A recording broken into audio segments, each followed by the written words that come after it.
Hello, AGCS community. If you're wondering what a high school fiber arts teacher does while she's stuck at home during a pandemic and school is closed, you're looking at it.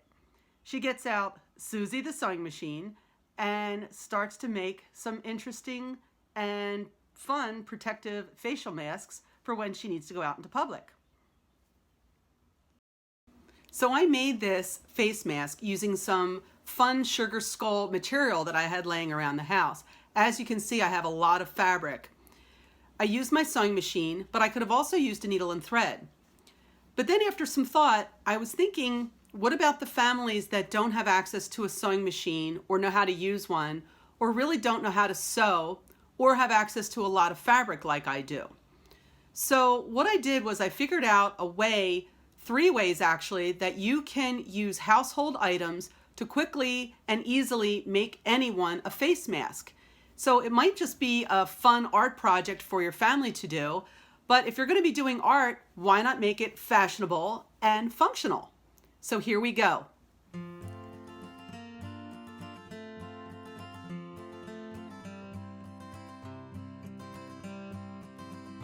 So these are some of the pieces of fabric that you could find around your house to use for the face mask.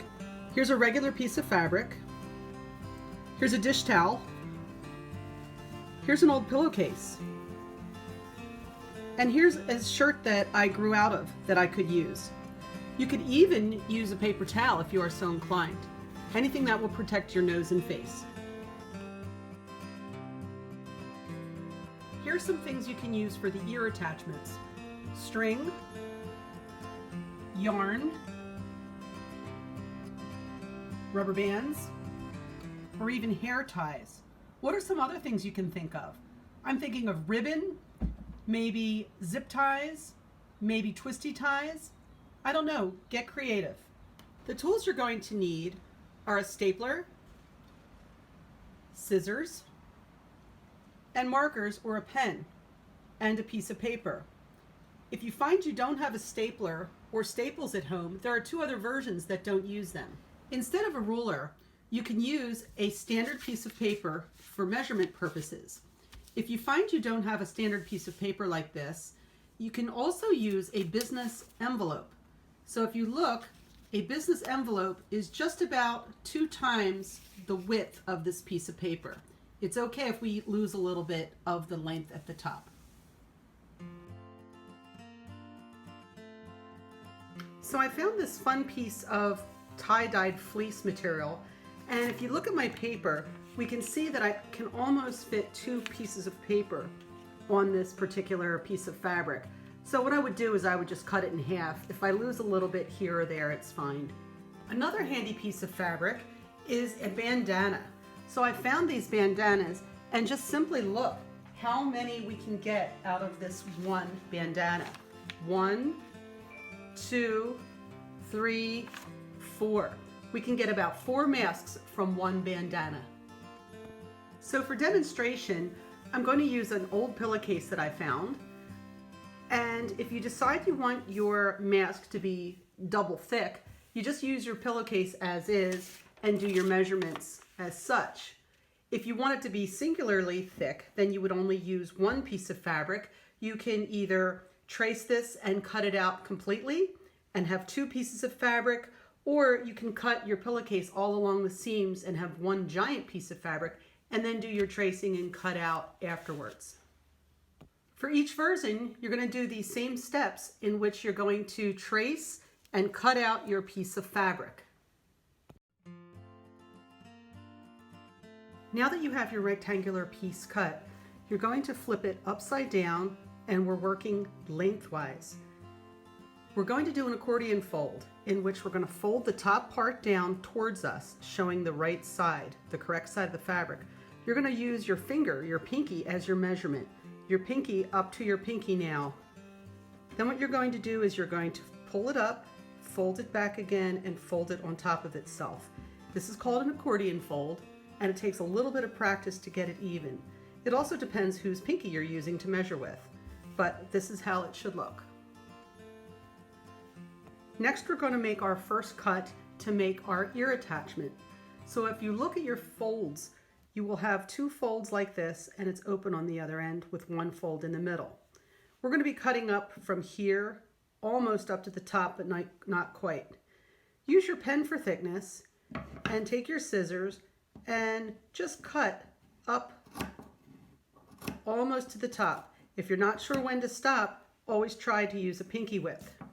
Now, the one problem that we have here is this won't open all the way. So what you'll need to do is you'll need to open up, and that bubble that's in the inside, you're going to need to cut that as well. And as you can see, we have our first ear attachment. Next, we're going to use our stapler to attach the mask ends together. If you want to use glue, maybe some form of duct tape, be creative with this part.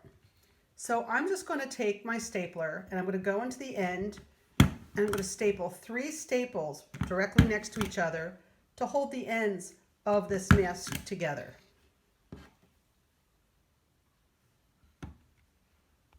After you do both sides, you have a mask that's ready to wear. You've got your ear connectors or your ear attachments, the place where you put your mouth and your nose, and here's what it's going to look on the outside. You could even get creative and draw a happy face or a mouth or lips. Version 1 complete. Although it does kind of look more like a beak than anything else, I think I would have fun decorating this. Let's move on to version 2. Okay, on to version 2. For this version, you will not need a stapler. However, you will need either 2 rubber bands or 2 hair ties or 2 stretchy pieces of something. String or yarn will also work. The next step requires scissors and then ultimately a rubber band for each side for each ear.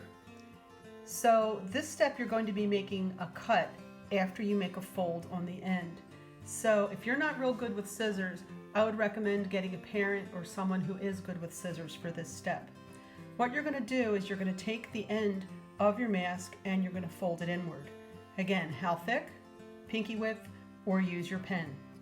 Take your scissors and keeping your fingers far away from where the blades touch, you're just going to cut in just a little tiny bit. And what that does is that creates a hole. Through the hole that you've just created, you're going to take the rubber band and you're going to put it through the hole. You're then going to have rubber band on each side. Take one side of the rubber band and put it through the other side. Carefully pull it through the hole until it's tight. Can you see where I'm going with this? Here's your first ear connection. When you're finished, your mask will look like this. What you do is you open it up and you put it on your face. Ear connection, simple. Here's face mask version number 2 with the rubber band ear connections. Get ready, here's face mask number 3. For face mask version number 3, we jump to the step where we have our accordion folded mask ready to go. And we can use string or yarn. How much? Well, if you take your hand and you wrap your string around your hand twice, that's a very good measurement of what you're going to need. So you're going to need this times 2. Okay, the next step involves scissors again. So again, if you're not too good with scissors, you may want to have someone help you. What you're going to do is you're going to fold this end again, just like we did before, finger width, maybe a little bit more. But this time we're going to make 3 even cuts. Again, be sure to keep your fingers away from the scissors. So I'm going to make a cut, and a cut. Try to keep them equidistant, not the end of the world if you don't. Open it up and you'll have 3 holes. 1, 2, 3. This step involves a little weaving. Take one of the strings that you cut, go up and down through the different holes that you created and pull it through. Next, you're going to tie it off on the end. Take both ends together, wrap it around your finger, and tie it through. Now, I recommend doing this loosely until you have both sides done and you can size whether you want the string to be tighter or not. So here's what your final mask looks like, the third one. Okay, so here's what version 3 looks like with the string woven through the ends. Now, with all of these things, take my instruction and run with it. Do you need 3 cuts? No, maybe you need 2. Maybe you can use the second version instead of using rubber bands, use string with it instead. If your face is smaller, use the paper cutting technique widthwise rather than lengthwise. There's so many things you can do with this, and it's fun, and you can really come up with some cool designs. Maybe AGCS should have a contest to see who comes up with the coolest face protecting mask. Either way, everybody stay healthy, and I hope this helped.